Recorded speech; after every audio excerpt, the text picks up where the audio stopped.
what advice would you give to companies as they're starting their AI journey, particularly in terms of identifying key opportunities for improvement in their existing workflows or the ability to maximize value on things that they may not quite yet be doing?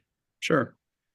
Two things on that. So one, it's super easy, at least for me, and I assume for folks evaluating tools to get caught up in hype. Like you hear about like the hottest, sexiest new company, and it's like maybe your peer or competitor is using it, and you haven't heard of it or haven't tested it. But I would just maybe like ground yourself in thinking of it as another tool in your toolkit.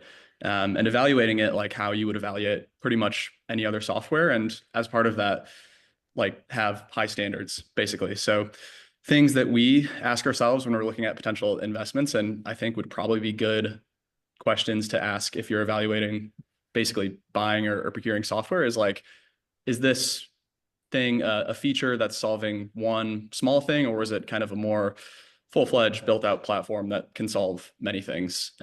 Is this product made specifically for my industry, or is it a horizontal product, meaning it's made for lots of different industries? And probably the most important one is like, what if it's turned off?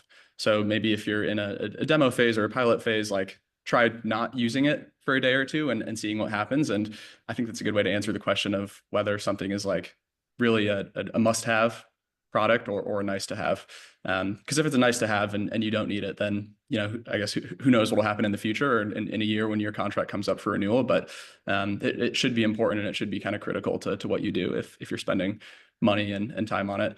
And just a second point around that is amidst hype and seeing cool, sexy products, is just keep the problem that you're trying to solve front and center.